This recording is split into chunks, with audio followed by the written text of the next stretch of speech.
Hey everyone, and welcome back to my channel, What the Beck. Today, we are making a head bow, or head bows, if like me, you have to make one in every single color that you will ever possibly wear. You're gonna want to make a lot of these.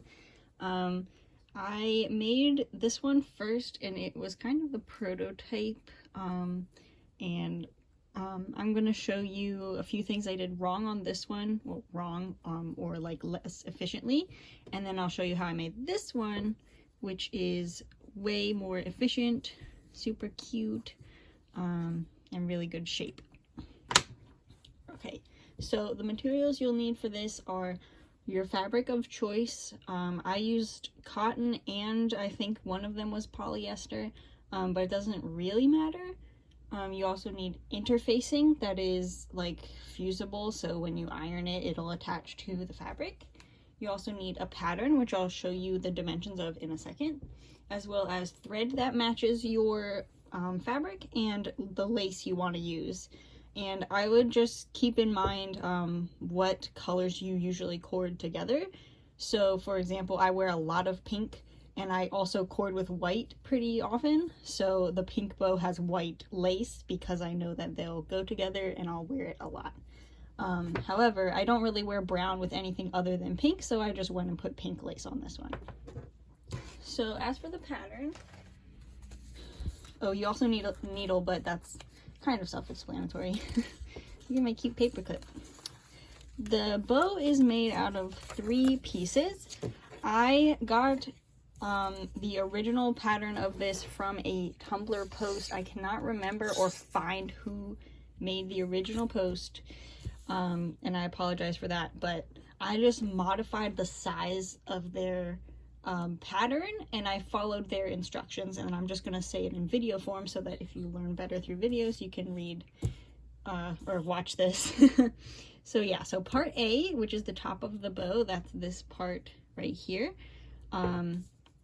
13 1/4 inches by 2.5 inches rectangle. Part B, which is the bottom, so the part underneath of it, 8 inches by 2.5 inches. And then part C, the middle of the bow, and you might actually end up trimming this later, but it's 3 inches long and then 2 inches tall. And then what you're going to do, I don't have a visual for this one because I've already prepped all my pieces, but basically get your fabric, lay it out, and then you're going to use the iron and iron the interfacing so that it's stuck to the fabric. Iron it really good. For some reason mine kept like peeling up, and I had to keep kind of like pinning it down to make sure it stayed where it was. But iron your interfacing on really well. Make sure you iron it to the wrong side of the fabric. If your fabric has a print on it, one of the sides will be kind of lighter and not as cute, I guess. You want to iron it to that side. Then what you're going to do is trace the pattern onto your fabric. So like I said, for each of these, I made mine out of cardstock because they're more durable that way, but you could totally just use printer paper. And again, like I had to tape something together. Just do whatever you need to do to make it work and the size you need. You're going to want 2 of this piece, 2 of this piece, and then 1 of this piece. And one of the mistakes I made on this one was I wasn't even working with like a small amount of fabric. I had plenty, but what I did was, why cut 2 when you could just flip it over and cut it on the fold, right? But the reason you don't want to do that is because we're going to be adding lace later, and you can't add lace into a fold. And that's why on this bow, I had to tack it onto the back of the piece rather than sewing it in the seam, which looks much nicer. And that, again, like there's nothing really wrong with this, but if you want it to look really professional and clean, you're going to want to have 2 separate pieces, not a piece that has a fold. Once you have all your pieces traced out, you need to cut them out with very close to the same amount of seam allowance on all the pieces. So seam allowance is basically something you add to the fabric to give yourself room to sew, because if you sew right on the edge of fabric, it can unravel and that can cause problems and your item will fall apart and it's not fun. But basically I added, I think, 1/4 of an inch around all of them, and I did hand sewing on mine. I sewed mine together by hand. You can sew it on the machine if you want, and that will probably go way faster, but I just enjoy hand sewing. So you need room, like I usually put like 1/4 of an inch to sew on the line that you drew and still have room like on the fabric afterward. I really hope that makes sense, but it's really important that you give yourself enough seam allowance.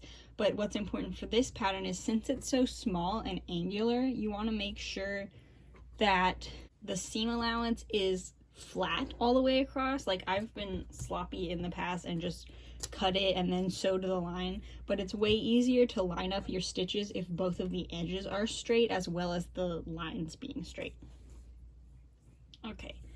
So once you cut your pieces out of the fabric, which has interfacing on it, you will end up with 5 pieces, like so. And this is my blue bow that I already cut out. Like you can see here, I was kind of sloppy and this isn't consistent the whole way around, and I'm gonna have to work around that later. But if you cut it out really straight and the same distance from the line, it'll just go way easier, trust me. Okay, so now we have these pieces. What we're going to do is take our lace and we're going to basically take your A pieces and we're going to put them so that the right or nice sides are facing together, like that. And then if you wanted a plain bow with no lace, you could just sew along these 2 long sides now, but we want lace, at least in the example. So what you can do is kind of peel back the top and place the lace so that it's facing towards you,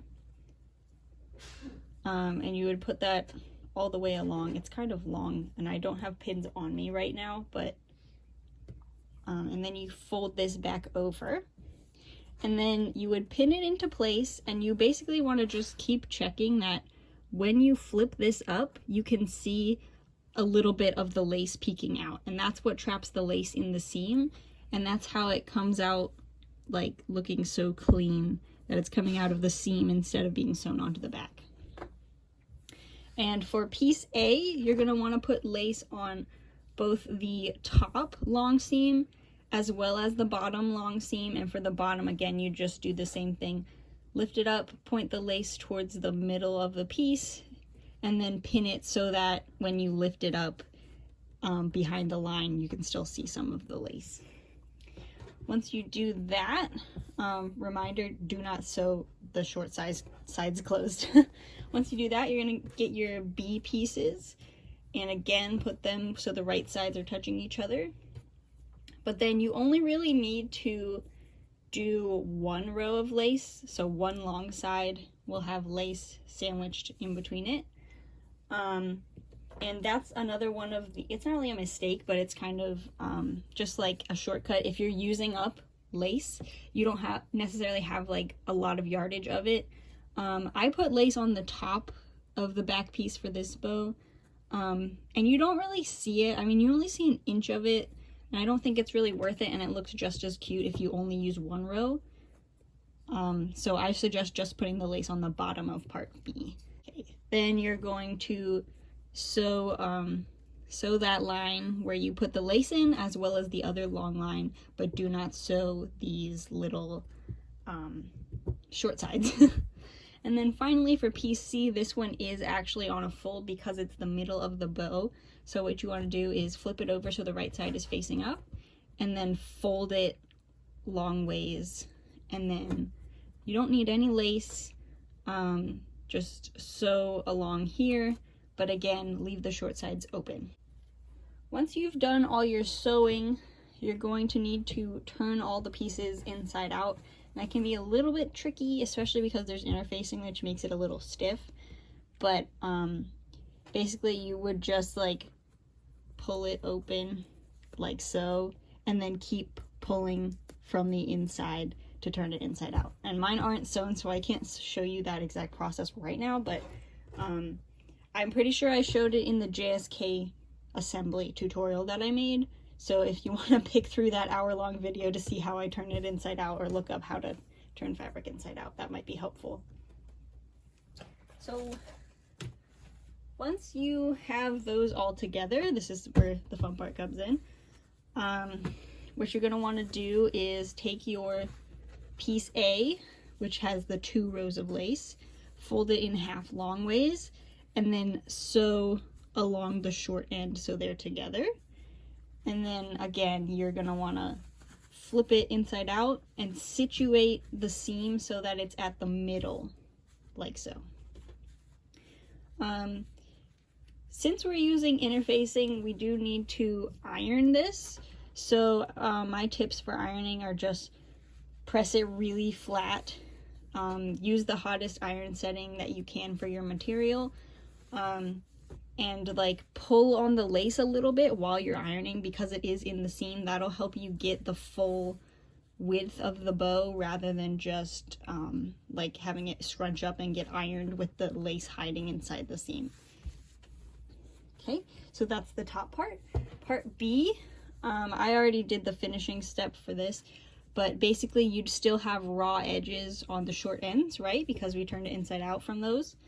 What you would want to do is then fold those edges inside, and then I just did a whip stitch to close it up.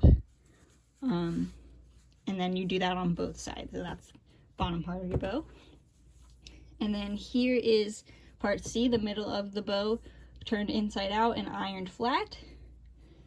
And the next thing you're going to do, this is the assembly part. So when I made this pink one, I always have to like fidget with it. And I think part of that is because the way that I aligned the top piece and the back piece, I put the back piece behind the top piece, and on this one I put it underneath, so they're more like stacked rather than this one sitting in front.